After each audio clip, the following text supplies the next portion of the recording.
pathways and strengthen them to the point of automaticity. This process can't be rushed, but it can be guided. It's also worth considering the broader implications of habit formation beyond individual behavior. Collective habits form the basis of culture, and societal change often involves shifting the habits of many individuals. By understanding and mastering our own habits, we not only improve our personal lives but potentially contribute to positive changes on a larger scale. In conclusion, the science of habit formation offers powerful insights into human behavior and personal growth. By understanding the habit loop of cue, craving, response, and reward, we gain a framework for analyzing and modifying our automatic behaviors. This knowledge empowers us to shape our habits intentionally, aligning our automatic behaviors with our deepest values and aspirations. The journey of habit change is not about achieving perfection or adhering to rigid routines. It's about making consistent, small choices that compound over time, gradually sculpting us into the individuals we aspire to be.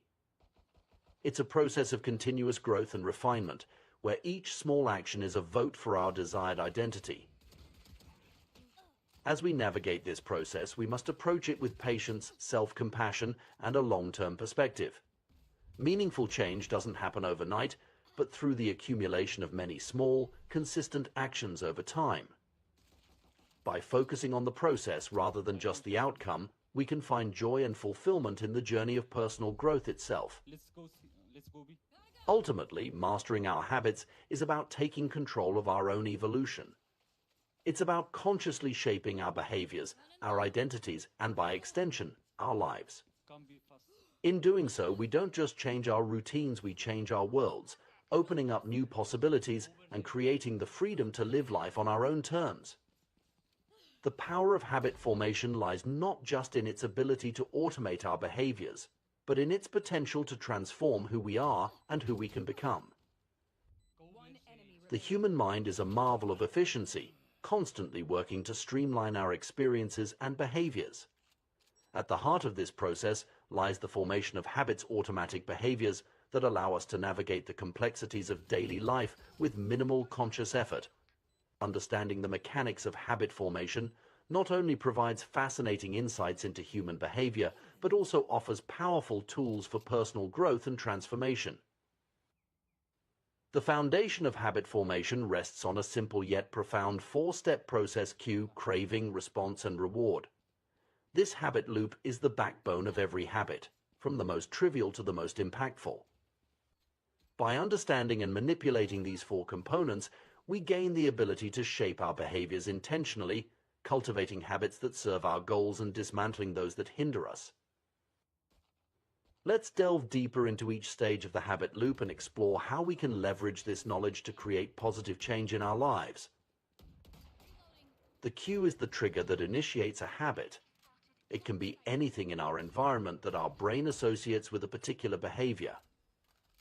The ping of a smartphone notification, the smell of coffee in the morning, or the sight of your running shoes by the door, these are all potential cues that set a habit in motion. Importantly, cues are neutral in themselves. It's our interpretation of them that gives them power. To harness the power of cues, we need to make them obvious for habits we want to cultivate and invisible for those we wish to break. This might involve strategically placing items in our environment to prompt desired behaviors or removing triggers that lead to unwanted actions. For instance, if you want to read more, leaving a book on your bedside table creates a clear cue. Conversely, if you're trying to cut down on social media use, keeping your phone out of sight while working can help reduce the temptation to check it constantly. The craving is the motivational force behind every habit. It's not the habit itself that we crave, but the change in state it promises. When we see a notification on our phone, we don't actually crave the act of checking it, we crave the potential nugget of information or connection it might provide. Understanding this distinction is crucial, because it highlights the emotional and psychological underpinnings of our habits. To make habits more attractive, we can bundle them with activities we already enjoy or reframe them to highlight their benefits. For example, if you struggle to exercise regularly, You might pair your workout with listening to your favorite podcast, creating a more appealing package. Alternatively, you could focus on the immediate benefits of exercise, like increased energy and improved mood, rather than distant goals like weight loss. The response is the actual habit you perform. This is where the rubber meets the road, so to speak. For a habit to form, the response must be possible. You need to have the ability to do it. This insight offers another lever for habit change. By manipulating the ease or difficulty of a behavior, we can influence whether it becomes a habit. To encourage good habits, we should strive to make them as easy as possible. This might involve breaking them down into smaller, more manageable steps or reducing friction in our environment. For instance, if you want to start a journaling habit, you might leave a notebook and pen on your desk each night, reducing the effort required to begin writing in the morning. Conversely, to break bad habits, we can introduce friction or make them more difficult. If you're trying to cut down on late-night snacking, you might put healthy snacks at eye level in your fridge and store less healthy options in hard-to-reach places. The reward is the end goal of every habit, the payoff that satisfies our craving and teaches us which actions are worth repeating. The most effective rewards are those that provide immediate satisfaction while also aligning with our long-term goals. To reinforce good habits, we need to make them satisfying.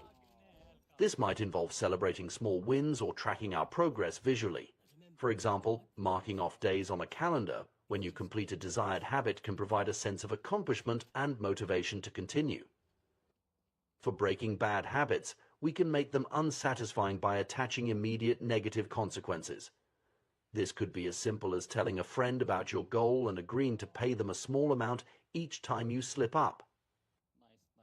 These 4 laws of behavior change make it obvious, make it attractive, make it easy, and make it satisfying, provide a powerful framework for shaping our habits. However, it's important to remember that habit formation is not just about willpower or discipline. It's about creating systems that make good behaviors inevitable and bad behaviors impossible. Consider the story of the paramedic who recognized the signs of an impending heart attack in her father-in-law, despite him feeling fine. This illustrates a fascinating aspect of human cognition, our ability to recognize patterns and make predictions based on subtle cues, often without conscious awareness.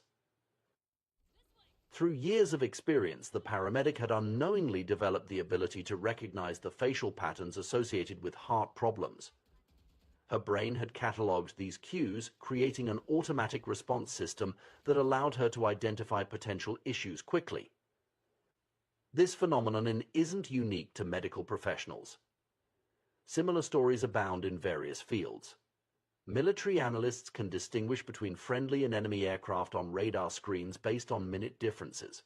Art curators can spot forgeries that fool even sophisticated tests. Experienced radiologists can predict where a stroke will develop before any obvious signs are visible. These examples highlight the incredible pattern recognition capabilities of the human brain. Our minds are constantly taking in information from our surroundings, analyzing it, and making predictions. With enough repetition, we begin to notice important cues automatically, without conscious thought. This automatic processing is the foundation of every habit we have. It's what allows us to perform complex behaviors without actively thinking about each step. Consider how you don't need to consciously think about each muscle movement involved in driving a car or typing on a keyboard. These actions have become habitual, freeing up mental resources for other tasks. However, this automaticity is a double-edged sword. While it makes many aspects of our lives more efficient, it can also lead us to fall into patterns of behavior that may not serve us well. We might find ourselves reaching for our phones every time we feel a moment of boredom, or automatically grabbing a snack when we pass the kitchen, even if we're not hungry. The key to harnessing the power of habits while avoiding their potential pitfalls lies in becoming more aware of our automatic behaviors. By shining a light on the cues that trigger our habits, the cravings that drive them, the responses we've learned, and the rewards we receive, we can begin to exert more conscious control over our actions. This doesn't mean we need to eliminate automaticity altogether. That would be exhausting and counterproductive. Instead, the goal is to ensure that our automatic behaviors are aligned with our long-term goals and values. We want to cultivate habits that serve us, not ones that hinder our growth or happiness. It's important to note that habit change is not about achieving perfection. It's about consistently making choices that align with the person we want to become. Every action is a vote for the type of person we wish to be. We don't need to win every vote, but we need to win the majority to see real change. Moreover, habits don't exist in isolation. They're part of larger systems in our lives, often interconnected in complex ways. Changing one habit can have ripple effects, influencing other behaviors and aspects of our lives. This interconnectedness can work in our favor sometimes. Changing one keystone habit can lead to a cascade of positive changes across various areas of life. As we work on our habits, it's crucial to approach the process with patience and self-compassion. Habit formation and change take time. Our brains require repeated experiences to forge new neural pathways and strengthen them to the point of automaticity. This process can't be rushed, but it can be guided. It's also worth considering the broader implications of habit formation beyond individual behavior. Collective habits form the basis of culture, and societal change often involves shifting the habits of many individuals. By understanding and mastering our own habits, we not only improve our personal lives but potentially contribute to positive changes on a larger scale. In conclusion, the science of habit formation offers powerful insights into human behavior and personal growth. By understanding the habit loop of cue, craving, response, and reward, and applying the 4 laws of behavior change, we gain a framework for analyzing and modifying our automatic behaviors.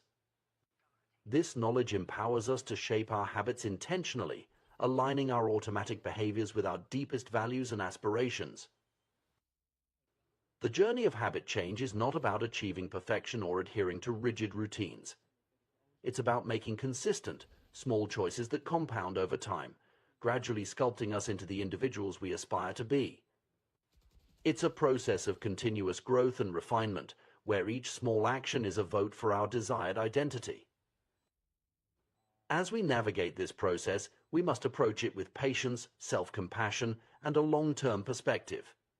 Meaningful change doesn't happen overnight, but through the accumulation of many small, consistent actions over time.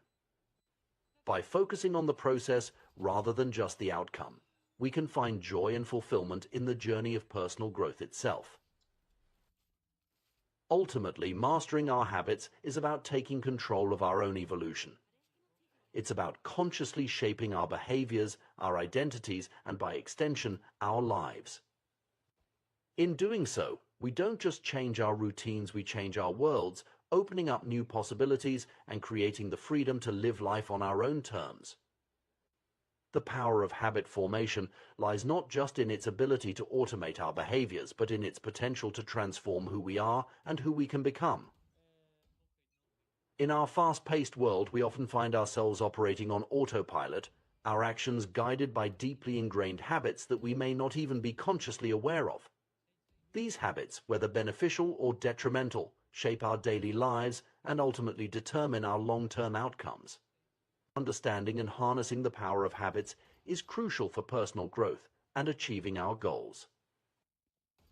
Consider the story of a retail clerk who, after a series of transactions involving gift cards, absent-mindedly cut a customer's actual credit card in half. Or the former preschool teacher who, even in her new corporate job, couldn't shake the habit of asking co-workers if they had washed their hands after using the bathroom. These anecdotes illustrate how deeply ingrained our habits can become, often operating below the level of conscious awareness. The power of habits lies in their ability to automate our behaviors, freeing up mental resources for more complex tasks. However, this same automaticity can lead us astray when our habits are misaligned with our goals or values. The key to leveraging habits for personal growth lies in bringing them into our conscious awareness and intentionally shaping them to serve our desired outcomes. One powerful technique for increasing awareness of our habits is inspired by the Japanese railway system's pointing and calling method. This safety system, which involves operators physically pointing at and verbally calling out various checks and procedures, has been shown to reduce errors by up to 85% and cut accidents by 30%. The effectiveness of this method lies in its ability to elevate routine actions from the non-conscious to the conscious level, engaging multiple senses and increasing overall awareness. We can adapt this concept to our personal lives by creating what we might call a habits scorecard. This simple yet powerful exercise involves listing out our daily habits and evaluating each one as positive, negative, or neutral. By doing so, we bring our automatic behaviors into conscious awareness, allowing us to identify areas for improvement and reinforcement. To create your own habits scorecard, start by listing out your daily routines in detail. Include everything from the moment you wake up to the time you go to bed. Once you have a comprehensive list, go through each item and ask yourself, is this a good habit, a bad habit, or a neutral habit? Mark each habit with a or accordingly. It's important to note that the classification of habits as good or bad is somewhat subjective and depends on your personal goals and circumstances. For instance, eating a high-calorie breakfast might be a positive habit for someone trying to gain weight, but a negative one for someone aiming to lose weight. The key is to evaluate each habit in the context of your own aspirations and desired identity. In fact, it might be more accurate to think of habits not as inherently good or bad, but as either effective or ineffective at solving problems and serving our long-term goals. All habits, even those we might label as bad, serve us in some way. That's why we repeat them. The challenge is to identify which habits are truly serving our long-term interests and which are providing short-term benefits at the expense of our broader goals. When evaluating your habits, consider this question: does this behavior help me become the type of person I wish to be? Does this habit cast a vote for or against my desired identity?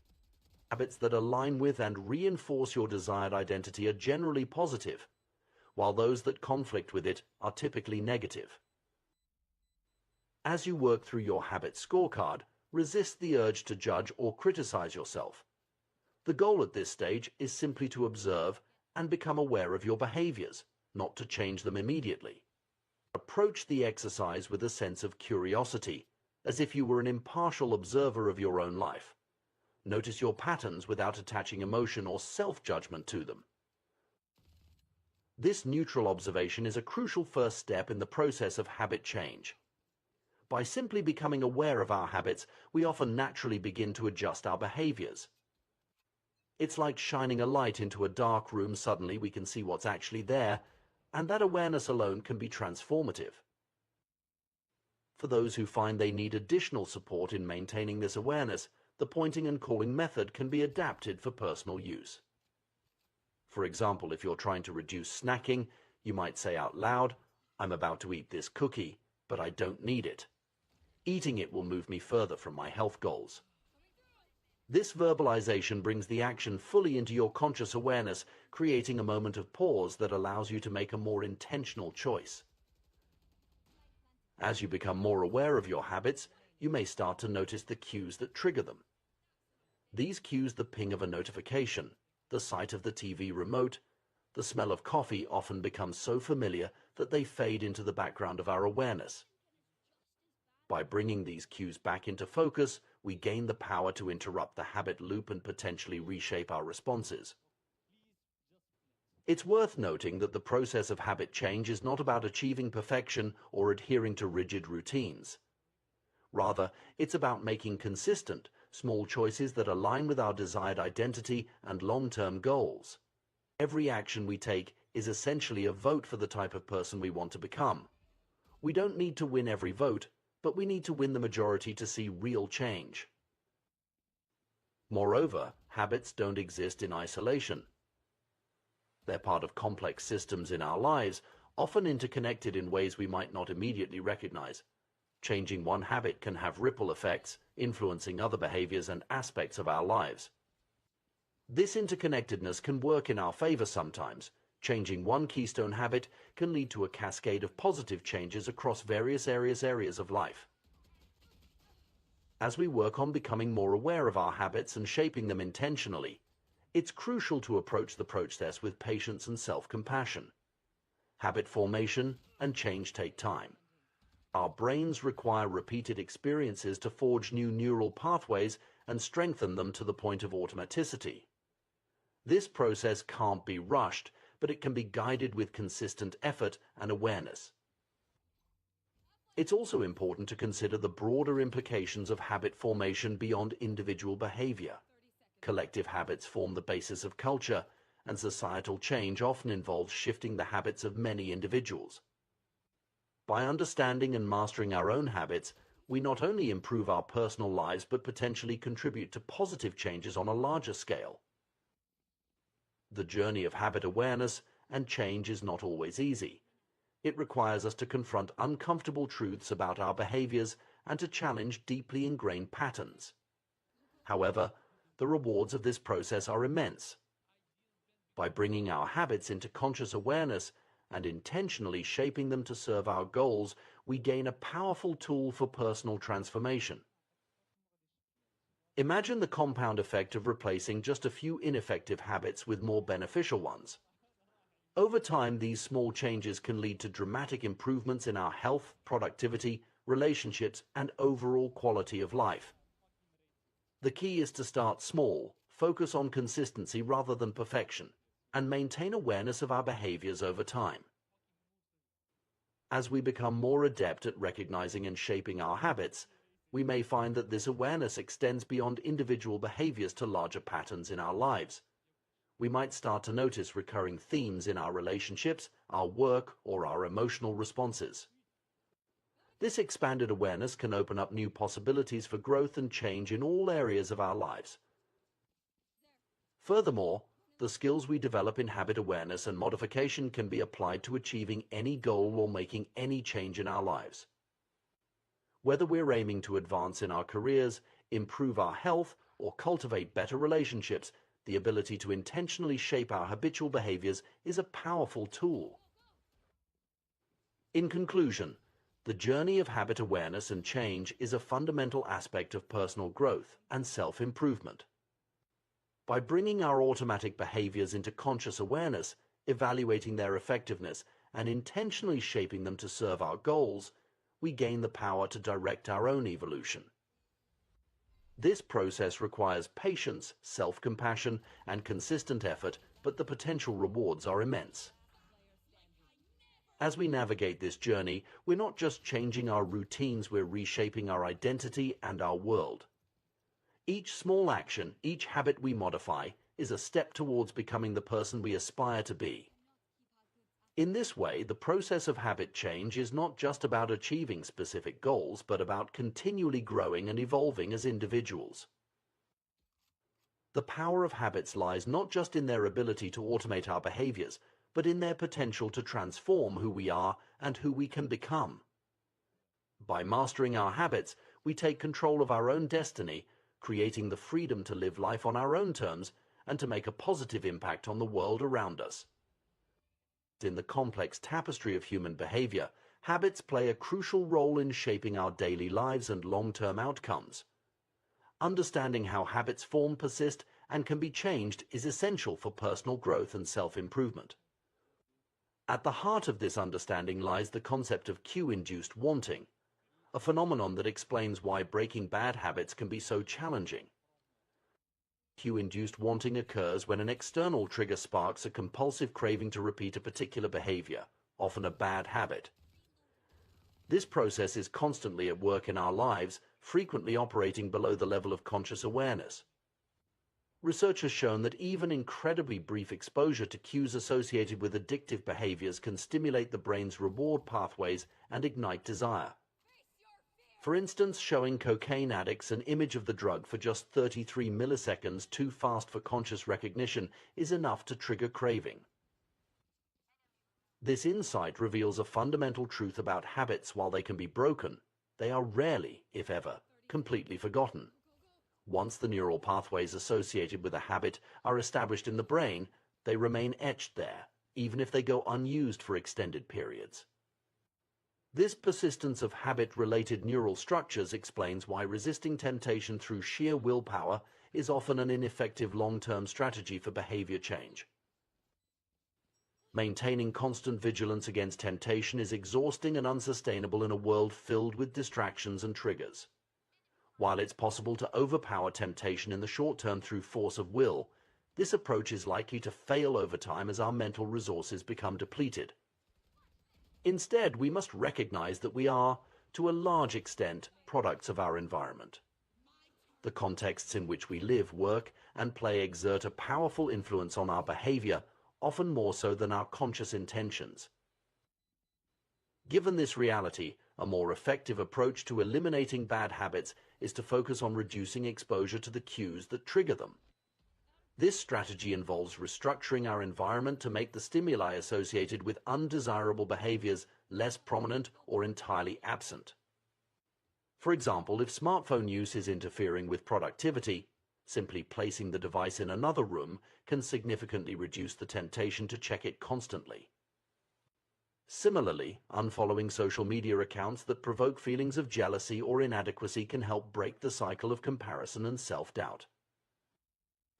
This approach of environmental modification can be applied to a wide range of habits. Removing a television from the bedroom can curtail excessive late-night viewing. Unsubscribing from tech review newsletters might curb impulsive gadget purchases. Unplugging and storing away gaming consoles after each use can help manage time spent on video games. These simple changes can be surprisingly effective in disrupting ingrained behavior patterns. The power of this method lies in its alignment with the fundamental laws of behavior change. Just as making cues obvious can reinforce positive habits, making them invisible can help extinguish negative ones. By eliminating or reducing the visibility of triggers associated with unwanted behaviors, we can often cause the entire habit to fade away over time. This strategy of environmental optimization represents a more sustainable approach to self-control than relying on willpower alone. Rather than constantly fighting against our desires, we can create contexts that naturally support our goals and values. People who appear to have high levels of self-control often achieve this not through superior willpower, but by structuring their lives to minimize exposure to tempting situations. It's important to recognize that self-control, in the traditional sense of resisting temptation through mental effort, is a limited resource. It may be effective for occasional challenges, but it's not a reliable long-term solution for significant behavior change.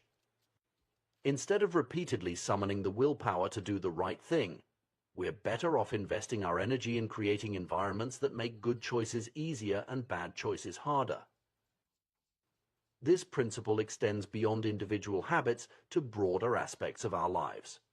The people we associate with, the media we consume, the places we frequent, all of these environmental factors shape our behavior in subtle but powerful ways. By consciously designing our surroundings to support our aspirations, we can harness the power of our environment to work for us rather than against us. Understanding the role of cues and environment in habit formation also sheds light on why some people seem to effortlessly maintain positive habits while others struggle. It's not necessarily a matter of inherent discipline or character, but often a reflection of the different contexts in which people live and work. Creating a positive environment is thus not just a personal matter, but also a social and cultural issue. As we consider strategies for cultivating good habits and breaking bad ones, it's helpful to think in terms of 4 fundamental laws: make it obvious, make it attractive, make it easy, and make it satisfying. These principles can be applied to reinforce positive behaviors or, when inverted, to discourage negative ones. For establishing good habits, the first step is often simply becoming aware of our current patterns of behavior. This can be achieved through practices like maintaining a habit scorecard, where we write down our daily activities and assess their impact on our goals. Once we have this awareness, we can use techniques like implementation intentions, specific plans that link a desired behavior to a particular time and place to make good habits more likely to occur. Another powerful tool is habit stacking, where we piggyback a new habit onto an existing one. This leverages the strength of our current routines to establish new behaviors. For example, after I pour my morning coffee, I will meditate for 5 minutes. By anchoring the new habit to an established one, we increase the likelihood of follow-through. Making habits attractive is another key principle. This can involve finding ways to associate positive emotions or rewards with the behaviors we want to encourage. Similarly, making habits easy reduces the friction that often prevents us from following through on our intentions. This might involve breaking down larger goals into smaller, more manageable steps or removing obstacles that make good habits more difficult to perform. Finally, making habits satisfying ensures that we feel rewarded for our efforts, increasing the likelihood that we'll repeat the behavior in the future. This can involve creating a sense of progress or achievement, or finding ways to make the process itself more enjoyable. When it comes to breaking bad habits, we can invert these principles. Making cues invisible, as discussed earlier, is a powerful first step. We can also work to make undesirable behaviors less attractive, perhaps by focusing on their negative consequences or finding healthier alternatives that fulfill the same needs. Making bad habits more difficult to perform, for instance, by adding extra steps or inconveniences, can also be effective. And finally, we can strive to make the outcomes of bad habits less satisfying, perhaps by implementing some form of negative consequence or by vividly imagining the long-term effects of the behavior. It's worth noting that the process of habit change is not always linear or straightforward. Our brains are complex systems shaped by evolution to respond to certain stimuli in ways that may no longer serve us well in modern environments. The work of scientists like Nico Tinbergen has revealed how deeply ingrained some of our responses to environmental cues can be.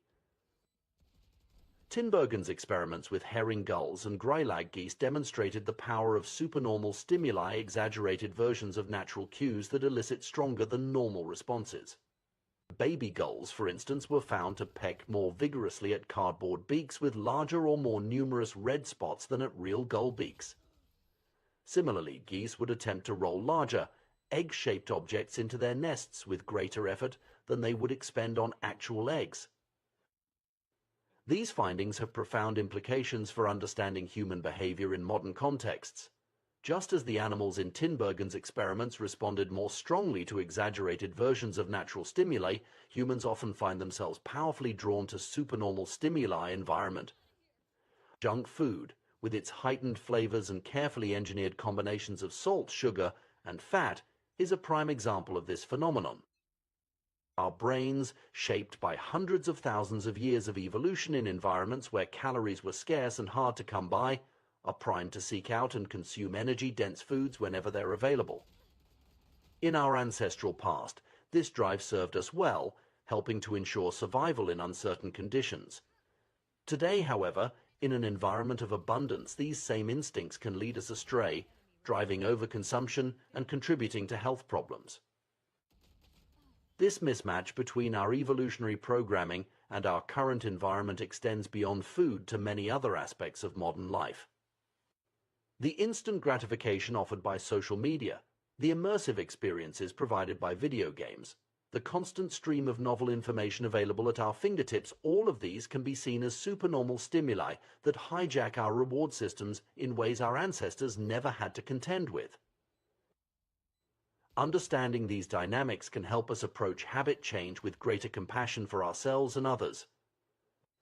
It's not a matter of weak will or moral failing when we struggle with bad habits. We're often fighting against deeply ingrained instincts that served our species well for millennia but may be maladaptive in our current context. At the same time, this understanding empowers us to take more effective action. By recognizing the power of environmental cues and the limitations of willpower, we can focus our efforts on creating contexts that support our goals rather than undermine them. We can design our physical and digital spaces to minimize exposure to tempting stimuli and maximize exposure to cues that trigger positive behaviors. Moreover, we can work to create new, healthier supernormal stimuli that satisfy our innate drives in more beneficial ways.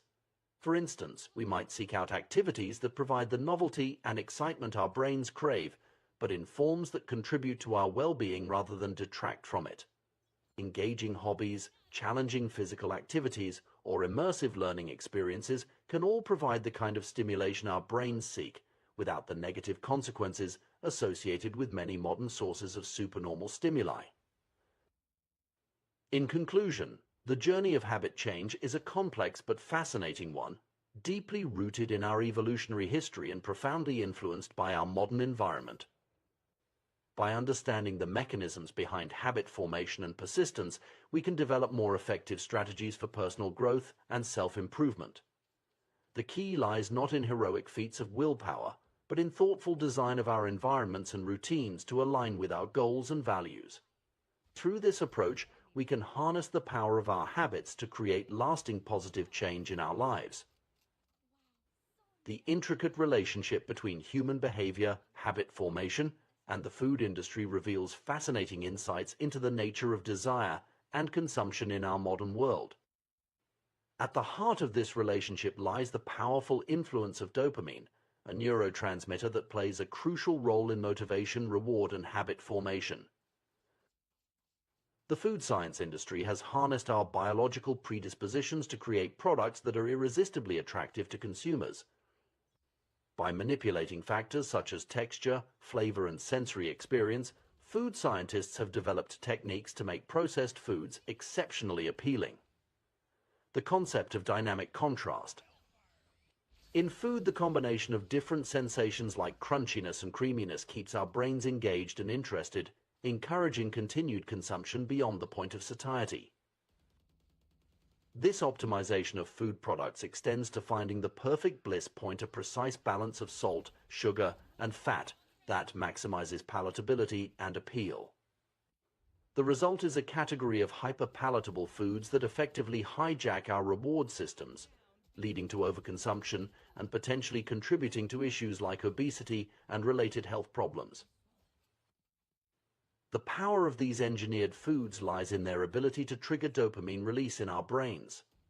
Dopamine, once thought to be primarily associated with pleasure, is now understood to play a complex role in motivation, learning, and anticipation of rewards.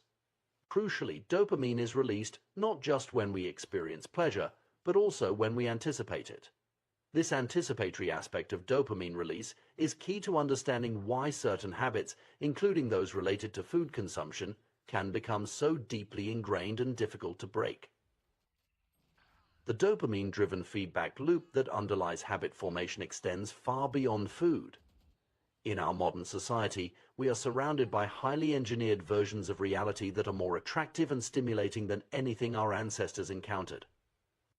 From carefully crafted advertisements to the instant gratification of social media likes, these supernormal stimuli exploit our natural inclinations and drive us towards excessive behaviors in shopping, social media use, and various forms of entertainment. The trend towards more concentrated rewards and more enticing stimuli is likely to continue, presenting ever greater challenges to our ability to regulate our behavior and make healthy choices. Junk food, hard liquor, and video games are all examples of how natural rewards have been concentrated and amplified in ways that make them particularly hard to resist. Understanding the role of dopamine in craving and habit formation provides valuable insights for those seeking to change their behavior or break undesirable habits. The key realization is that it's the anticipation of reward, not necessarily the reward itself, that drives much of our behavior.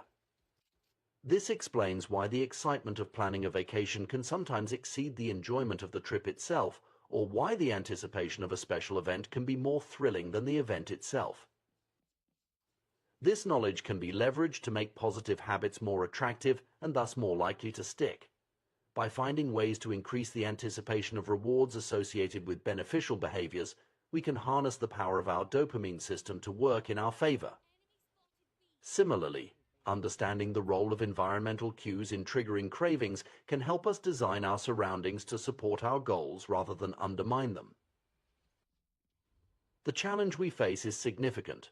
Our brains, evolved in an environment of scarcity, are now confronted with abundance and hyperstimulation at every turn. The very mechanisms that once ensured our survival, like the drive to consume calorie-dense foods, can now lead us astray in a world of plenty. However, by understanding these mechanisms, we gain the power to make informed choices and design strategies to align our behavior with our long-term goals and values. As we navigate this landscape of engineered experiences and supernormal stimuli, it's crucial to maintain awareness of how our environments and choices are shaping our habits. By consciously designing our surroundings and routines to support positive behaviors, we can work with our dopamine systems rather than against them. This might involve creating rewarding rituals around healthy activities, finding ways to make beneficial habits more immediately gratifying, or structuring our environments to minimize exposure to tempting cues. Moreover, this understanding calls for a broader societal conversation about the ethics of designing products and experiences that exploit our psychological vulnerabilities. As our ability to create irresistible stimuli grows, so too does our responsibility to consider the long-term impacts on individual and public health. In conclusion, the interplay between our ancient reward systems and our modern, engineered environment presents both challenges and opportunities. By deepening our understanding of the dopamine-driven processes underlying habit formation and craving, we equip ourselves with powerful tools for personal growth and societal progress. The key lies in harnessing these insights to create environments and habits that support our well-being, while remaining mindful of the potent forces shaping our desires and behaviors in the modern world. In our modern world, we find ourselves surrounded by an array of products and experiences meticulously designed to captivate our attention and spark our desires. At the forefront of this phenomenon is the food industry, where science and consumer psychology intersect to create irresistible edibles that keep us coming back for more. But this is just the tip of the iceberg in a society increasingly shaped by supernormal stimuli and engineered experiences that exploit our deepest biological drives. The food science industry has elevated the creation of appealing products to an art form, investing millions in research to perfect every aspect of the eating experience. From the satisfying crunch of a potato chip to the fizz of a soda, no detail is too small to escape scrutiny. The concept of aura sensation, how a food feels in your mouth, has become a key focus, with entire departments dedicated to optimizing this sensory experience. Consider the humble French fry, a seemingly simple food that embodies this approach. Its appeal lies in the contrast between its crispy exterior and soft interior, a combination that lights up our pleasure centers with each bite. This principle of dynamic contrast is a powerful tool in the food scientist's arsenal, creating products that offer a variety of sensations in a single item.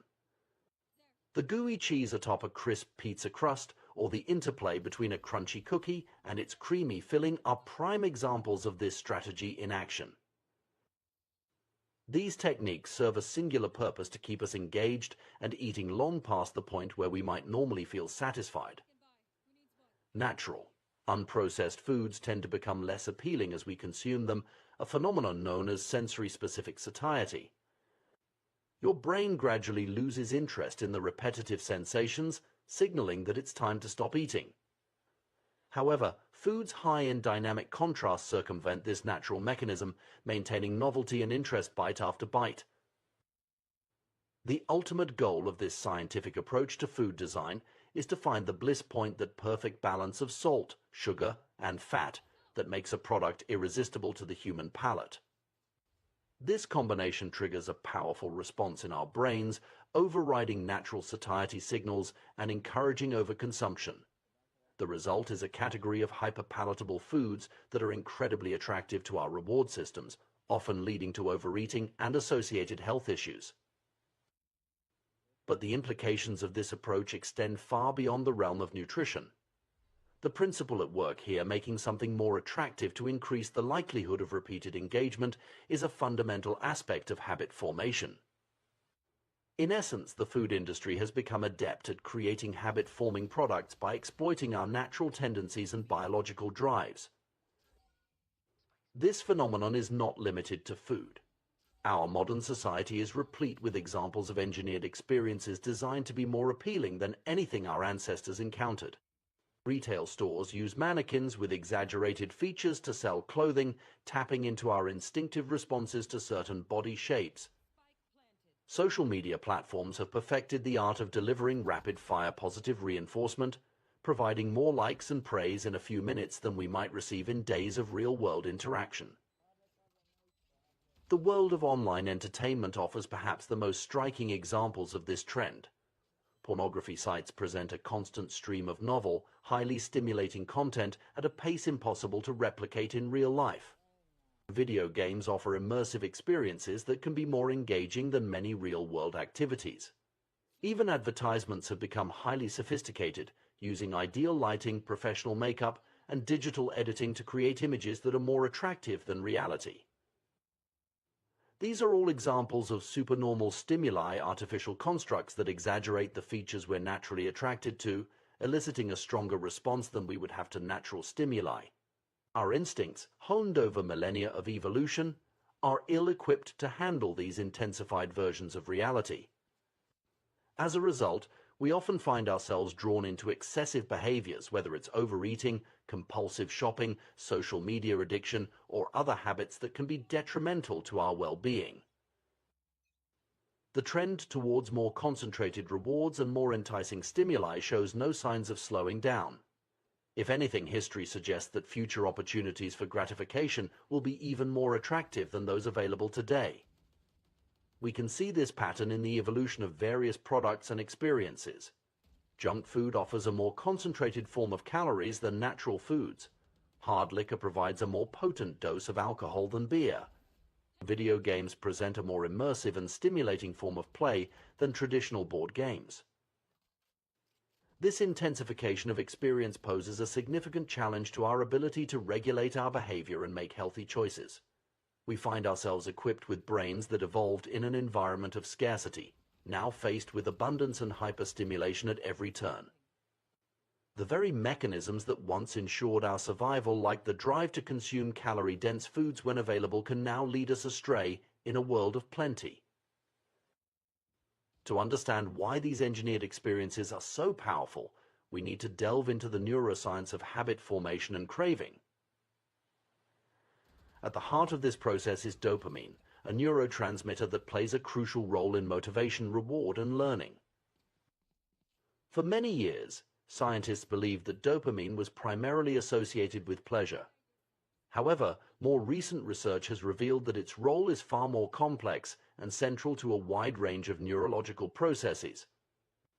Dopamine is involved not just in experiencing pleasure, but in motivation, learning and memory, punishment and aversion, and even voluntary movement. The key insight when it comes to habit formation is that dopamine is released not only when we experience a reward, but also when we anticipate one. This anticipatory aspect of dopamine release is crucial to understanding why certain behaviors become habitual and why breaking bad habits can be so challenging. Experiments with animals have provided striking demonstrations of dopamine's power. When researchers blocked dopamine release in rats, the animals lost all motivation, refusing to eat, drink, or engage in any goal-directed behavior. They quite literally lost the will to live. Conversely, when scientists flooded the reward centers of animal brains with dopamine, the subjects engaged in repetitive behaviors at an astonishing rate, such as mice poking their noses into a box hundreds of times per hour in pursuit of a dopamine hit. Human behavior shows similar patterns, albeit in more complex forms. Gambling addicts experience a surge of dopamine just before placing a bet, not after winning. Cocaine users get a dopamine spike at the sight of the drug, before actually consuming it. This anticipatory release of dopamine is what drives us to action, creating the motivation to pursue rewards. This understanding of dopamine's role helps explain why the anticipation of an experience can often be more enjoyable than the experience itself. The excitement of planning a vacation or looking forward to a special event can surpass the actual pleasure of the moment when it arrives. Scientists describe this as the difference between wanting and liking two related but distinct processes in the brain. The implications of this dopamine-driven feedback loop are profound for our understanding of habit formation and behavior change. Every highly habit-forming behavior, from drug use to social media browsing, is associated with elevated levels of dopamine. Even our most basic habitual behaviors, like eating, drinking, and social interaction, operate on this same principle. Recognizing the power of anticipation in driving behavior provides valuable insights for those seeking to change their habits or cultivate new ones. Rather than relying solely on willpower to resist temptation, we can focus on manipulating our environment and routines to make desirable behaviors more attractive and undesirable ones less so. For instance, if we want to establish a habit of regular exercise, we might focus on creating positive anticipation around the activity. This could involve planning enjoyable routes for runs, choosing workout music that excites us, or rewarding ourselves with a pleasant post-workout ritual. By associating the anticipation of exercise with positive feelings, we can harness our dopamine system to reinforce the habit. Conversely, to break a bad habit, we might focus on reducing the anticipatory pleasure associated with it. This could involve removing cues from our environment that trigger cravings, or consciously focusing on the negative consequences of the behavior rather than its short-term rewards. However, it's important to recognize that we're not just passive recipients of our environment's influences. We have the power to consciously design our surroundings and routines in ways that support our goals. This might involve creating physical spaces that encourage productive behaviors, carefully curating our digital environments to minimize exposure to addictive content, or structuring our daily schedules to prioritize activities that align with our long-term aspirations. Moreover, understanding the role of dopamine and anticipation in driving behavior can help us develop more compassion for ourselves and others when it comes to struggling with bad habits or addictions.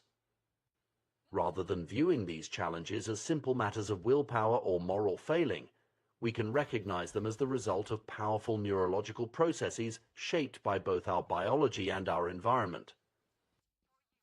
This perspective also raises important questions about the ethics of designing products and experiences that exploit these psychological vulnerabilities. As our ability to create irresistible stimuli grows, so too does our responsibility to consider the long-term impacts on individual and public health. There's a need for broader societal conversations about how we can balance innovation and consumer appeal with ethical considerations and public well-being. In conclusion, the intricate dance between our ancient reward systems and our modern, engineered environment presents both challenges and opportunities.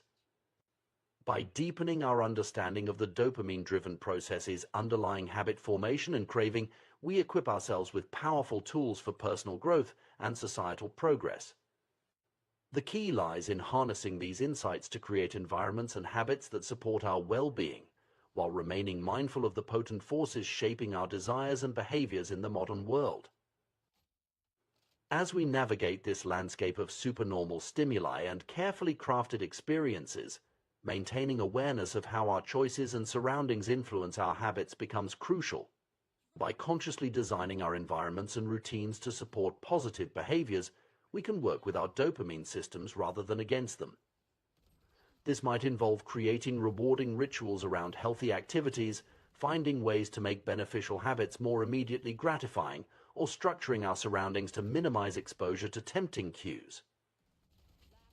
Ultimately, the goal is not to eliminate all sources of pleasure or to live in denial of our natural drives. Rather, it's to create a balance where we can enjoy the fruits of human ingenuity and progress while maintaining control over our behaviors and staying true to our deeper values and aspirations. By understanding the science behind habit formation and applying these insights thoughtfully, we can cultivate lives rich in meaningful experiences and sustainable pleasures, rather than being driven by the fleeting highs of engineered stimuli. In doing so, we reclaim our agency in a world increasingly designed to push our buttons, charting a course towards greater well-being and fulfillment. The intricate dance between our brains and behavior reveals fascinating insights into the nature of habit formation and the power of anticipation. At the heart of this process lies dopamine, a neurotransmitter that plays a far more complex role than simply signaling pleasure. Understanding how dopamine functions in our brains can provide valuable tools for shaping our habits and improving our lives. When we first encounter a rewarding experience, our brains release dopamine as we enjoy the novel pleasure. However, as we repeat this experience, our clever brains begin to shift the timing of the dopamine release.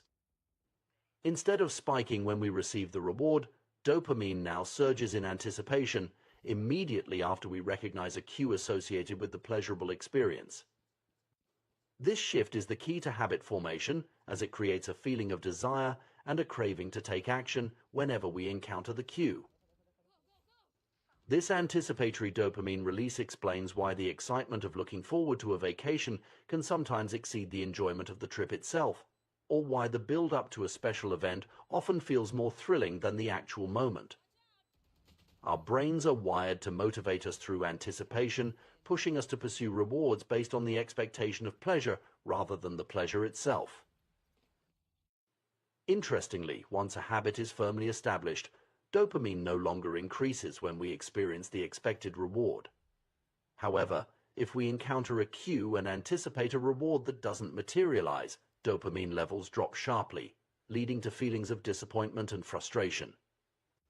This sensitivity to prediction errors helps refine our habits over time, reinforcing behaviors that reliably lead to rewards and discouraging those that don't. The power of anticipation in driving behavior becomes even more apparent when we consider the neural real estate devoted to wanting versus liking. Our brains have significantly more circuitry allocated for desiring rewards than for enjoying them. The wanting centers of the brain are expansive, including regions like the nucleus accumbens ventral tegmental area and portions of the prefrontal cortex. In contrast, the liking centers are much smaller, consisting of scattered hedonic hotspots throughout the brain. This disproportionate allocation of neural resources to wanting over liking underscores the crucial role that desire and anticipation play in motivating our actions.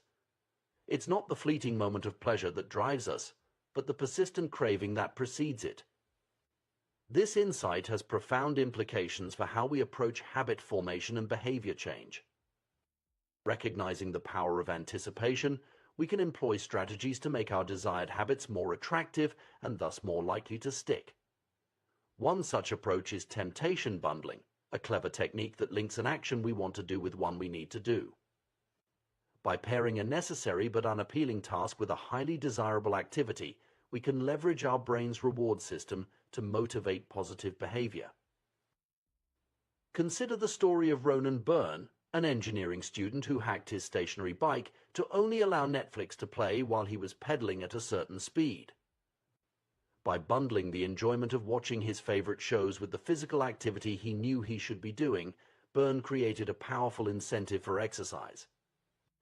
This ingenious solution not only made his workout more appealing, but also added an element of immediate reward to an otherwise challenging task. Businesses often employ similar strategies on a larger scale. The American broadcasting company ABC masterfully used temptation bundling in promoting their Thursday night television lineup.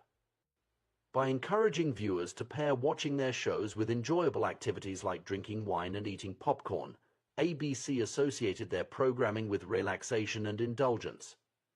Over time, this association strengthened, making the habit of tuning in on Thursday nights more attractive to viewers. The effectiveness of temptation bundling is rooted in a psychological principle known as Premack's principle, which states that more probable behaviors will reinforce less probable behaviors. In other words, by linking a desired activity like watching TV with a less appealing but necessary task like exercising, we can condition ourselves to engage in the less enjoyable activity more consistently. This principle can be applied to a wide range of habits. For instance, someone might allow themselves to read gossip magazines only while at the gym, or permit themselves to get a pedicure only while catching up on work emails. The key is to identify activities you genuinely enjoy and use them as rewards for completing necessary but less appealing tasks. To maximize the effectiveness of temptation bundling, it can be combined with habit stacking, another powerful behavior change strategy. Habit stacking involves linking a new habit you want to form with an existing habit you already perform consistently. By creating a formula that pairs a current habit with a needed habit, followed by a wanted habit, you can create a chain of behaviors that reinforces positive change. For example, someone trying to cultivate gratitude and stay informed might adopt the following routine. After I get my morning coffee, I will say one thing I'm grateful for. After I express gratitude, I will read the news. This sequence links an existing habit, getting coffee, with a desired new habit, practicing gratitude, and a rewarding activity, reading the news. The power of this approach lies in its ability to transform necessary but unappealing tasks into gateways to enjoyable activities.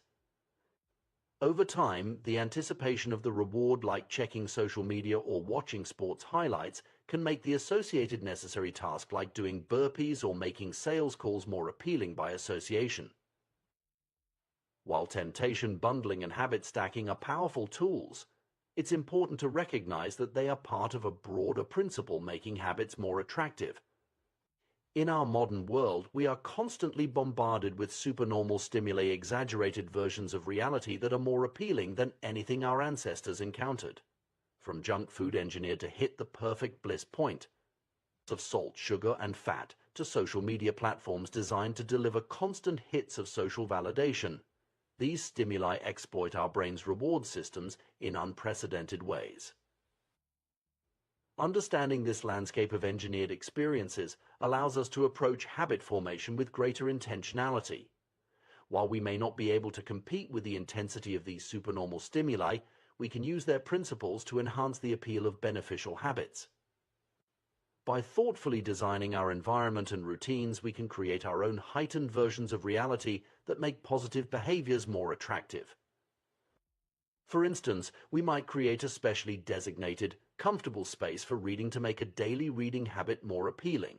Or we could invest in high-quality exercise equipment and create an energizing playlist to make workouts more enticing. The goal is to enhance the sensory and emotional experience associated with the habit we want to cultivate. It's crucial to remember that the power of anticipation works both ways. Just as we can use it to reinforce positive habits, unchecked anticipation of unhealthy rewards can lead to destructive behavior patterns. This is particularly evident in addictions, where the anticipation of the drug or behavior becomes all-consuming, driving compulsive actions despite negative consequences. Recognizing the role of anticipation in our behavior also highlights the importance of managing our environment. If we're constantly surrounded by cues that trigger cravings for unhealthy behaviors, we're fighting an uphill battle. By thoughtfully curating our physical and digital spaces to minimize exposure to tempting cues and maximize exposure to cues for positive habits, we can set ourselves up for success. Moreover, understanding the dopamine-driven nature of habit formation can help us be more compassionate with ourselves and others when it comes to struggling with bad habits or addictions. Rather than viewing these challenges as simple matters of willpower or moral failing, we can recognize them as the result of powerful neurological processes shaped by both our biology and our environment. This perspective also raises important ethical questions about the design of products and experiences that exploit these psychological vulnerabilities. As our ability to create irresistible stimuli grows, so too does our responsibility to consider the long-term impacts on individual and public health. There's a need for broader societal conversations about how we can balance innovation and consumer appeal with ethical considerations and public well-being. In conclusion, the science of habit formation reveals that desire, driven by anticipation, is the engine of behavior. By understanding how our brains process rewards and generate cravings, we can develop more effective strategies for cultivating positive habits and breaking negative ones. Techniques like temptation bundling and habit stacking allow us to work with our brain's natural tendencies rather than against them, making the process of behavior change more enjoyable and sustainable. As we navigate a world increasingly filled with supernormal stimuli and engineered experiences, maintaining awareness of how our choices and surroundings influence our habits becomes crucial. By consciously designing our environments and routines to support positive behaviors, we can harness the power of anticipation to drive personal growth and well-being.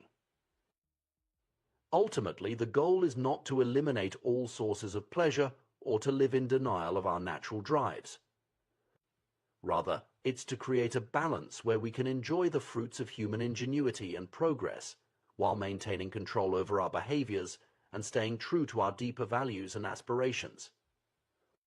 By understanding the science behind habit formation and applying these insights thoughtfully, we can cultivate lives rich in meaningful experiences and sustainable pleasures, rather than being driven by the fleeting highs of engineered stimuli.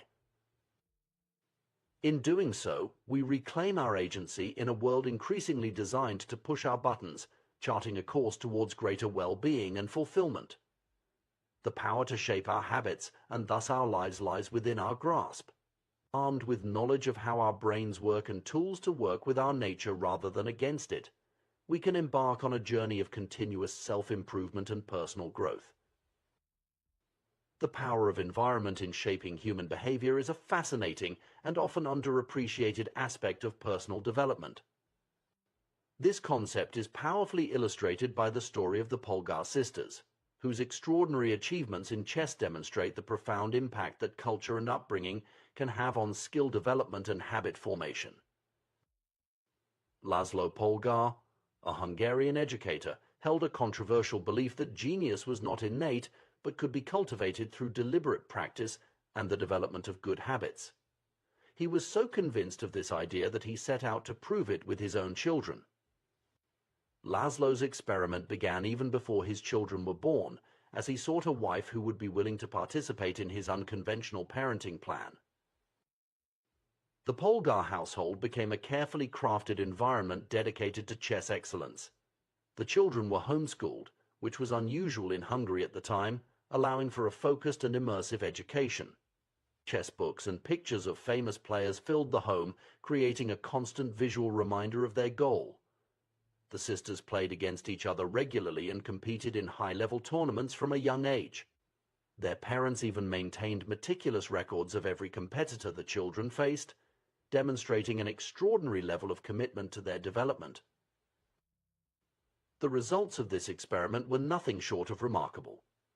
All three Polgar sisters, Susan, Sophia, and Judith, achieved extraordinary success in chess. Susan, the eldest, was defeating adult players within 6 months of learning the game at age 4.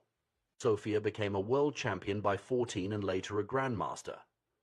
Judith, the youngest, surpassed even her sister's achievements, becoming the youngest grandmaster of all time and holding the title of the world's top-ranked female chess player for an astonishing 27 years. What's particularly intriguing about the Polgar sisters' story is their perspective on their unusual upbringing. Far from viewing their childhood as oppressive or grueling, they describe it as enjoyable and engaging. They loved chess so much that they would even play in secret when they were supposed to be sleeping. This highlights a crucial aspect of habit formation and skill development. When an activity is normalized and celebrated within a culture, it becomes inherently attractive and rewarding. The Polgar sisters' experience exemplifies a broader principle of human behavior. We are profoundly influenced by our social environment. As inherently social creatures, humans have a deep-seated need to belong and fit in with their group. This instinct, which served our ancestors well in tribal societies where isolation could mean death, continues to exert a powerful influence on our behavior today. Our earliest habits are often not chosen but imitated from those around us. We absorb the customs, expectations, and standards of our family, community, and broader society. These social norms act as invisible guides for our behavior, influencing everything from our daily routines to major life decisions. Often we follow these norms without conscious thought or questioning, simply because they feel natural and expected within our cultural context. This tendency to conform to social norms is not inherently negative. In fact, it often doesn't feel like a burden at all, because the desire to belong is so fundamental to human nature. If you grow up in an environment where a particular skill or behavior is highly valued, like chess in the Polgar household, engaging in that activity feels natural and rewarding. Similarly, if you work in a professional environment where everyone dresses in a certain way, you're likely to adopt that style without much resistance. The power of social influence on our habits can be broken down into three main categories: the close, the many, and the powerful. Each of these groups offers opportunities to make our desired habits more attractive and easier to adopt. The influence of close relationships on our habits is particularly strong. We tend to pick up behaviors, attitudes, and even speech patterns from those we spend the most time with. This effect is so pronounced that studies have shown that obesity can spread through social networks, with a person's chances of becoming obese increasing significantly if a close friend becomes obese. The same principle applies to positive habits as well, with weight loss often occurring in pairs within relationships. This proximity effect extends beyond just close friends and family. Our broader social circles, including classmates, co-workers, and community members, also shape our perception of what's normal and attainable. For instance, if you're in an environment where many people are achieving a particular goal like becoming an astronaut or improving their IQ, those achievements start to seem more feasible and attractive. The power of the many, or the influence of broader social norms, is another crucial factor in habit formation. We naturally want to conform to the behaviors that we see as common or popular within our social groups. This is why trends spread so quickly and why certain behaviors can become suddenly popular within specific communities. The influence of the powerful, those we admire or aspire to be like, also plays a significant role in shaping our habits. We often emulate the behaviors of successful individuals in our field or society at large, believing that by adopting their habits, we might achieve similar success. Understanding these influences allows us to be more intentional about shaping our environment to support the habits we want to develop. One of the most effective strategies for building better habits is to immerse ourselves in a culture where the desired behavior is the norm. When we see others regularly engaging in the habits we want to adopt, those behaviors seem more achievable and natural. This principle can be applied across various areas of life. If you want to be more physically active, surrounding yourself with fitness enthusiasts can make regular exercise seem like a normal, expected part of daily life. If you aspire to be more creative, immersing yourself in a community of artists or innovators can normalize the habits of regular practice and experimentation. However, it's important to note that this environmental influence works both ways. Just as positive habits can be reinforced by our social surroundings, negative habits can also be perpetuated or exacerbated by the wrong environment. This is why it's crucial to be mindful of the influences we expose ourselves to and to actively seek out environments that support our goals and values. The story of the Polgar sisters also raises interesting questions about the nature vs. nurture debate in talent development. While their achievements certainly demonstrate the power of focus training and a supportive environment, it's worth considering whether they may have had some innate aptitude for chess that was then nurtured to an extraordinary degree. This nuanced view suggests that while environment and practice are crucial, individual differences in natural abilities may also play a role in ultimate achievement. Moreover, the Polgar experiment prompts us to reflect on the ethics and practicality of such intensive, specialized upbringing. While the sisters report positive feelings about their childhood, such an approach might not be suitable or desirable for every family.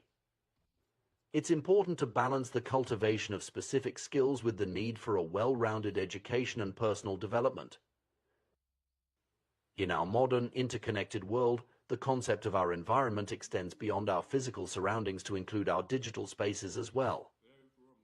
The content we consume online, the social media networks we engage with, and the virtual communities we participate in all contribute to shaping our habits and perceptions of normal behavior. This digital influence adds another layer of complexity to the task of curating a supportive environment for positive habit formation. As we navigate the challenge of developing beneficial habits, it's crucial to approach the process with self-compassion and realistic expectations. Changing ingrained behaviors or adopting new ones is rarely a linear or easy process. It often involves setbacks and requires persistent effort. Understanding the powerful role that our social environment plays in this process can help us be more strategic and patient in our approach to personal growth. Furthermore, recognizing the impact of social influence on our habits can foster greater empathy and understanding for others who may be struggling with behavior change. It highlights the fact that individual willpower, while important, is just one factor in a complex web of influences that shape our actions and choices. In conclusion, the story of the Polgar sisters and the broader principles of social influence in habit formation offer valuable insights for anyone seeking personal growth or behavior change. By consciously shaping our environment, both physical and social, to support our desired habits, we can make the process of change more natural and sustainable. Whether we're trying to excel in a specific skill, adopt healthier lifestyle habits, or simply become better versions of ourselves, understanding and leveraging the power of our social context can be a game changer.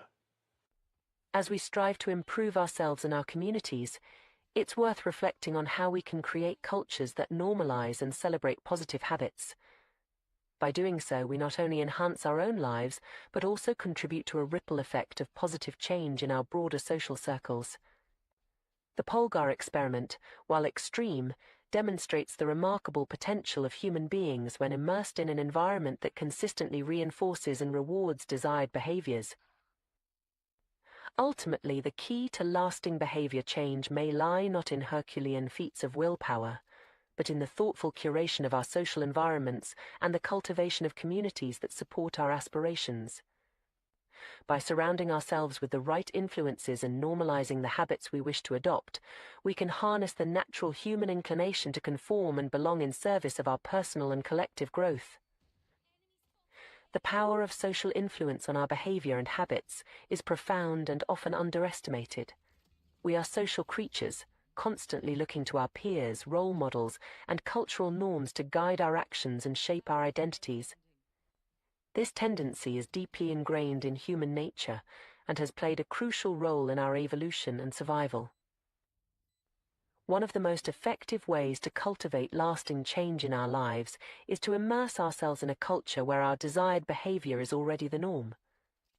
By surrounding ourselves with people who embody the habits and traits we aspire to, we create an environment that naturally encourages and reinforces positive change. Consider the example of someone trying to improve their fitness.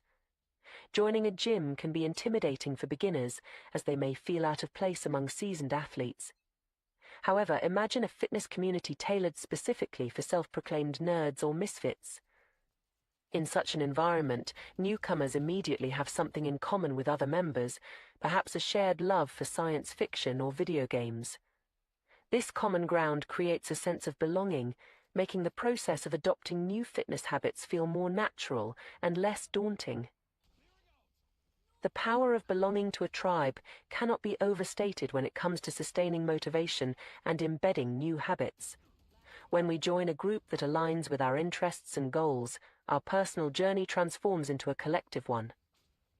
No longer are we struggling alone. Instead, we become part of a community of like-minded individuals all working towards similar objectives.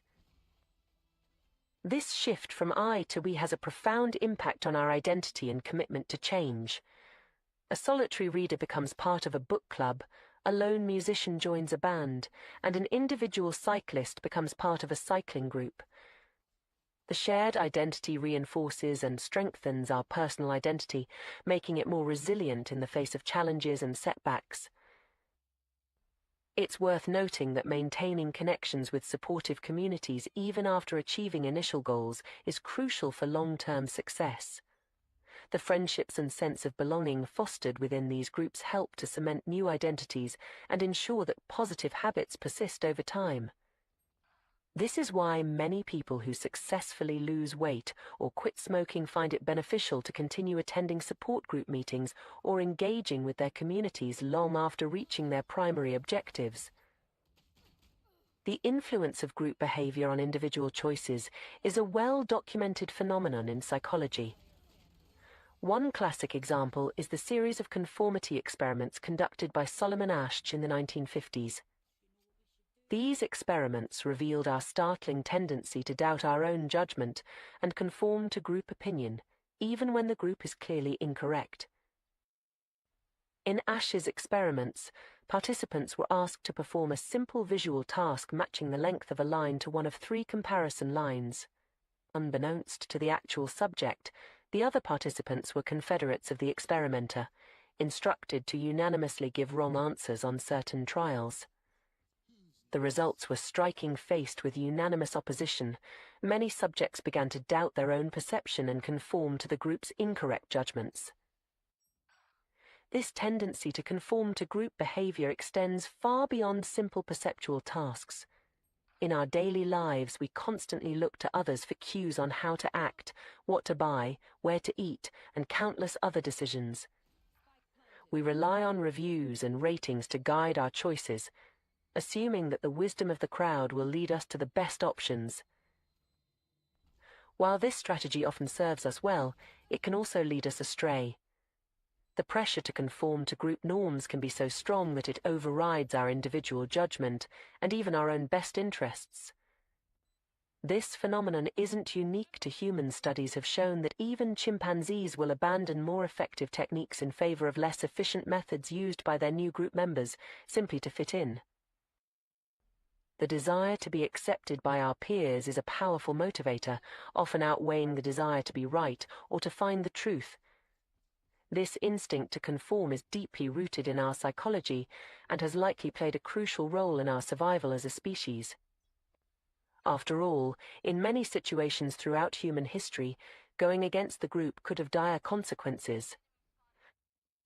However, this tendency can also hold us back from positive change, especially when our desired habits conflict with the norms of our current social group. Changing our behavior in ways that challenge the status quo requires significant effort and courage. It means swimming against the current of our culture and risking social disapproval or exclusion. On the flip side, when our desired changes align with the values and behaviors of our social group, change becomes much more attractive and achievable. This is why finding or creating a supportive community can be such a powerful catalyst for personal growth and transformation. Another crucial aspect of social influence is our tendency to imitate those we perceive as powerful or high status. Throughout history, individuals with greater power and status have typically enjoyed better access to resources, faced fewer survival challenges, and been seen as more desirable mates. As a result, we are naturally drawn to behaviors that earn us respect, approval, and admiration from others. This drive for status and recognition explains our fascination with the habits of highly successful people. We eagerly consume content about the daily routines of CEOs, the workout regimens of athletes, and the productivity hacks of top performers in various fields. By emulating these behaviors, we hope to achieve similar levels of success and recognition. Many of our daily habits are, in fact, imitations of people we admire or envy. We might adopt the communication style of a charismatic leader, the creative techniques of an artist we respect, or the financial strategies of a successful entrepreneur. This imitation isn't necessarily conscious. We often absorb and replicate behaviors subconsciously, especially when they're exhibited by people we look up to. The flip side of this status-seeking behavior is our desire to avoid actions that might lower our social standing. We maintain our homes and appearances not just for personal satisfaction, but also to avoid negative judgments from our neighbors, friends, and family. The constant underlying question, "What will others think of me?" shapes many of our decisions and actions, often without us even realizing it. The power of social influence on habit formation and behavior change is perfectly illustrated by the story of the Polgar sisters, chess prodigies who achieved remarkable success through dedicated practice.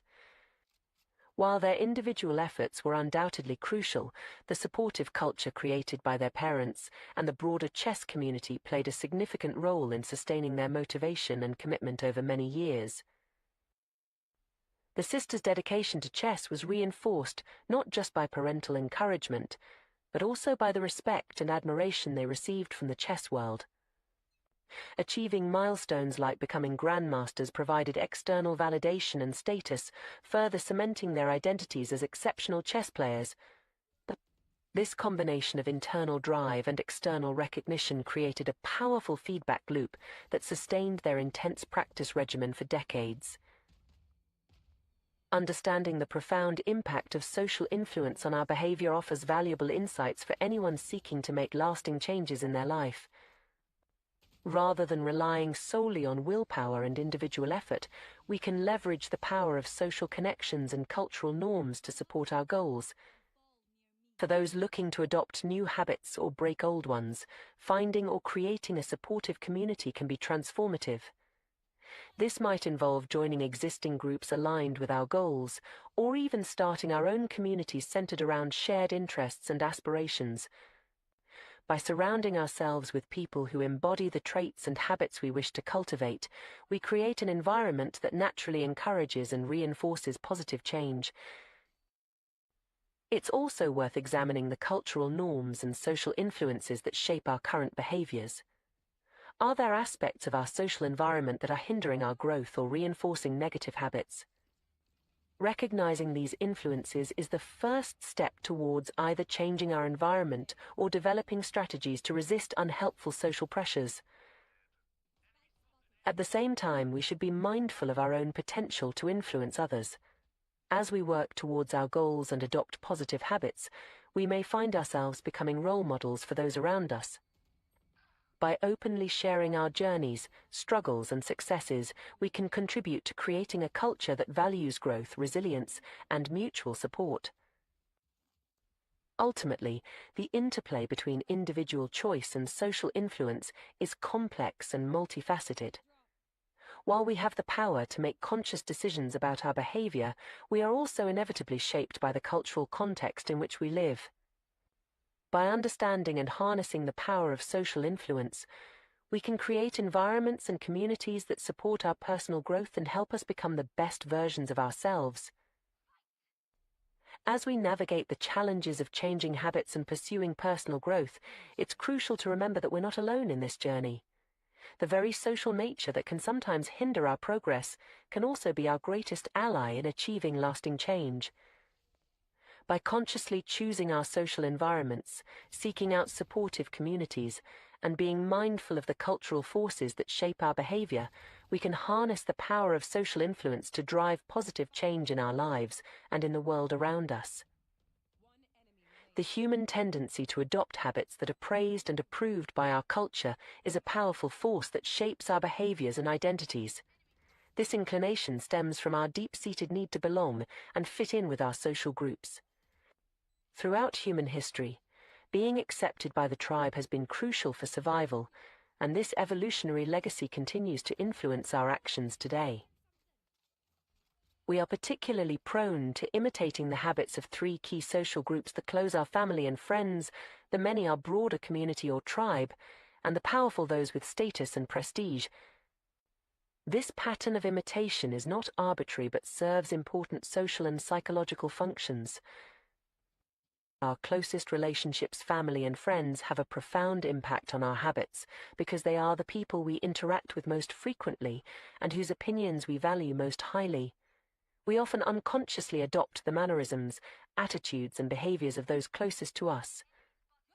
This can be both beneficial and detrimental, depending on the nature of those habits. For instance, growing up in a family that prioritizes education and intellectual curiosity can instill lifelong learning habits. Conversely, being surrounded by friends who engage in unhealthy behaviors like excessive drinking can normalize and encourage those habits. The influence of the many, our broader social group or community, is equally significant. Humans are inherently social creatures, and we have a strong drive to conform to the norms of our group. This tendency can be so powerful that it often overrides our individual judgment or preferences. As the saying goes, most days we'd rather be wrong with the crowd than be right by ourselves. This phenomenon explains why certain behaviors or trends can spread rapidly through a community, even when they may not be objectively beneficial. Consider the example of fashion trends. Often, these trends are not particularly comfortable or practical, yet they spread widely because of our desire to fit in and be seen as part of the group. The same principle applies to many other areas of life, from the way we speak to the food we eat and the activities we engage in. The habits of the powerful, those with status and prestige, also exert a strong influence on our behavior. We are naturally drawn to emulate those who have achieved success or prominence in society. This is why celebrity endorsements are so effective in marketing, and why we often see trends start among the elite before trickling down to the broader population. If a behavior can earn us approval, respect, and praise, especially from those we admire or aspire to be like, we find it inherently attractive. Understanding these social dynamics is crucial when trying to build better habits or break detrimental ones. One of the most effective strategies for positive change is to join a culture where your desired behavior is already the norm and where you have something in common with the group. This approach leverages our natural tendency to conform and belong, but channels it towards positive outcomes. For example, if you're trying to adopt a healthier lifestyle, joining a community of health enthusiasts who share your interests can be far more effective than trying to go it alone. Not only does this provide you with role models and support, but it also makes the desired behavior feel more natural and attainable. You're no longer swimming against the tide of your social group, but rather going with the flow of a new, supportive community. This principle extends to various areas of personal development. Want to become more entrepreneurial? Surround yourself with startups and small business owners. Trying to cultivate a meditation practice? Join a mindfulness group. The power of social influence can work in your favor when you consciously choose your environment. However, it's important to recognize that the flip side of this social influence can also hold us back. The normal behavior of the tribe often overpowers the desired behavior of the individual. This can make it extremely challenging to break away from unhealthy or unproductive habits if they are deeply ingrained in our social group. Consider the struggle many people face when trying to quit smoking. If all of your friends smoke and social gatherings revolve around this habit, quitting becomes not just a personal challenge but a social one as well. You're not just fighting against a physical addiction, but also against the fear of social exclusion or the loss of shared experiences with your friends. This is where the power of reframing comes into play. As illustrated by the example of Alan Carr's approach to helping smokers quit, changing the way we perceive a habit can dramatically alter its appeal. By systematically challenging the beliefs and associations we have about a particular behavior, we can reduce its attractiveness and weaken its hold on us. Carr's method involves repeatedly questioning and debunking the perceived benefits of smoking. He encourages smokers to see that they're not actually enjoying cigarettes but rather just feeding an addiction. By reframing smoking as an unattractive and unnecessary behavior, rather than a source of pleasure or stress relief, he helps people break free from the mental trap that keeps them addicted. This approach can be applied to various habits we wish to change. It involves a deep examination of our motivations and a willingness to challenge our existing beliefs. For instance, if you're trying to reduce your social media usage, you might reframe it from being a way to stay connected with friends to being a time-wasting activity that actually makes you feel more isolated. By changing the narrative around the habit, you can make it less appealing and easier to resist. Understanding the root of our cravings is another crucial aspect of habit change. Every behavior we engage in is ultimately driven by deeper, underlying motives. These fundamental drives, such as the need to conserve energy, obtain food and water, find love and reproduce, connect with others, win social acceptance, reduce uncertainty, and achieve status, are hardwired into our biology. Our specific habits are simply modern manifestations of these ancient desires. Social media platforms, for example, tap into our need for social connection and approval. Video games fulfill our drive for achievement and status. Fast food satisfies our instinct to consume high-calorie foods for survival. Recognizing this can be empowering because it allows us to see that there are multiple ways to satisfy these underlying motives. If we can identify healthier or more productive ways to meet these basic needs, we can replace harmful habits with beneficial ones. For instance, if you find yourself constantly checking your phone for social media notifications, recognize that this behavior is driven by a need for social connection and validation. Once you understand this, you can explore alternative ways to meet this need, such as scheduling more face-to-face time with friends or engaging in community activities. It's also crucial to understand the role of prediction in our habits. Our brains are constantly making predictions based on past experiences and environmental cues. These predictions shape our behavior in powerful ways. When we encounter a cue, our brain quickly categorizes it based on past experience and determines the appropriate response. This predictive nature of our behavior explains why breaking habits can be so challenging. Once we've formed a strong association between a cue and a response, our brain automatically predicts that this response is the appropriate action. Changing this requires conscious effort to override these automatic predictions and create new associations. Interestingly, it's not the objective reality of events that determines our behavior, but rather how we interpret these events. Two people can encounter the same situation and react in completely different ways based on their past experiences and the predictions their brains make. This is why changing our mindset and the way we interpret situations can be such a powerful tool for habit change. In conclusion, our habits are deeply influenced by our social environment and our innate human drives.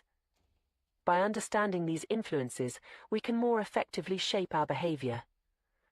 Whether we're trying to break a bad habit or cultivate a good one, strategies like joining supportive communities. The Seed of the Soul by Gary Zukav. Forward. During the years that I was writing The Dancing Woolley Masters and after, I was drawn again and again to the writings of William James, Carl Jung, Benjamin Lee Worf, Niels Bohr and Albert Einstein. I returned to them repeatedly. I found in them something special, although it was not until later that I was able to understand that specialness. These fellow humans reached for something greater than they were able to express directly through their work. They saw more than they could express in the language of psychology or linguistics or physics, and they sought to share what they saw. It is what they sought to share through the medium of their work that drew me to them. They were mystics. That is my word. They would not use such language, but they knew it. They feared that their careers might become contaminated by association with those who did not work within the scientific model, but in the depths of their own thoughts they each saw much too much to be limited by the five senses, and they were not. Their works contribute not only to the evolution of psychology, linguistics and physics, but also to the evolution of those who read them. They have the capability to change those who touch them in ways that also cannot be expressed directly in the terms of psychology or linguistics or physics. As I came to understand, in retrospect, the magnetic quality that these works held for me, I came to understand that what motivated these men was not earthly prizes or the respect of colleagues, but that they put their souls and minds on something and reached the extraordinary place where the mind could no longer produce data of the type that they wanted, and they were in the territory of inspiration where their intuitions accelerated and they knew that there was something more than the realm of time and space and matter, something more than physical life. They knew it. They could not necessarily articulate this clearly because they were not equipped to talk about such things, but they felt it and their writings reflected it. In other words, I came to understand that what motivated these men and many others was in fact something of great vision that comes from beyond the personality. Each of us is now being drawn, in one way or another, to that same great vision. It is more than a vision. It is an emerging force. It is the next step in our evolutionary journey. Humanity, the human species, is longing now to touch that force, to shed that which interferes with clear contact. Much of the difficulty in doing this lies in the fact that the vocabulary with which to address this new force, which is indeed the eternal force, is not yet born. In this moment and in this hour of human evolution, this proper vocabulary and means of addressing that which longs to transcend religiosity and spirituality and assume the position of authentic power is longing to be born. We need to give that which we as a species are now touching consciously for the first time a vocabulary that is not clouded so that it can be identified clearly in the acts and judgments of the human race, so that it can be seen clearly, and not through veils of mystery or mysticism, but simply as the authentic power that moves the force fields of this earth of ours. I hope that this book will assist. As a way of talking about what we are and what we are becoming, I have used the terms five-sensory and multisensory. Multisensory is not better than five-sensory. It is simply more appropriate now. As one system of human experience winds down and another, more advanced system emerges, the older system may appear by comparison to be lacking. But from the perspective of the universe, the language of comparison is not the language of lesser and better, but of limitation and opportunity. The experiences of the multisensory human are less limited, provide more opportunities for growth and development and more opportunities to avoid unnecessary difficulties. I have contrasted the experiences of the five-sensory human with the experiences of the multisensory human in each instance to make their differences as clear as possible, but this does not mean that the five-sensory phase of our evolution, the phase from which we are emerging, is negative in comparison to the phase of our evolution that we are entering, the multisensory phase. It is simply that it is now no longer appropriate, just as there came a time when the use of candles became inappropriate because of electricity, but the advent of electricity did not make candle power negative. Who among us is an expert on the human experience? We have only the gift of sharing perceptions that hopefully can help those on their journey. There is no such thing as an expert on the human experience. The human experience is an experience in movement and thought and form, and, in some cases, an experiment in movement and thought and form. The most that we can do is comment on the movement, the thought and the form, but those comments are of great value if they can help people to learn to move gracefully, to think clearly, to form like artists the matter of their lives. We are in a time of deep change. We will move through this change more easily if we are able to see the road upon which we are traveling, our destination, and what it is that is in motion. I offer what is in this book as a window through which I have come to see life. I offer this window to you, but I do not say that it is necessary that you accept it. There are so many ways to wisdom and to the heart. This is our greatest richness and the one that gives me the most joy. We have much to do together. Let us do it in wisdom and love and joy. Let us make this the human experience. Chapter 1. Evolution. The evolution that we learned about in school is the evolution of physical form. We learned, for example, that the single-celled creatures of the oceans are the predecessors of all more complex forms of life. A fish is more complex and therefore more evolved than a sponge. A horse is more complex and therefore more evolved than a snake. A monkey is more complex and therefore more evolved than a horse, and so on, up to human beings, which are the most complex and therefore the most evolved life forms upon our planet. We were taught, in other words, that evolution means the progressive development of organizational complexity. This definition is an expression of the idea that the organism that is best able to control both its environment and all of the other organisms in its environment is the most evolved. Survival of the fittest means that the most evolved organism in a given environment is the organism that is at the top of the food chain in that environment. According to this definition, therefore, the organism that is most able to ensure its own survival, most able to serve its self-preservation, is the most evolved. We have long known that this definition of evolution is inadequate, but we have not known why. When two humans engage one another, they are, in terms of organizational complexity, equally evolved. If both have the same intelligence, yet one is small-minded, mean and selfish while the other is magnanimous and altruistic, we say that the one who is magnanimous and altruistic is the more evolved. If one human intentionally sacrifices his or her life to save another by, for example, using his or her own body to shield another from an unseen bullet or a speeding car, we say that the human who sacrificed his or her life, indeed, was one of the most evolved among us. We know these things to be true, but they are at variance with our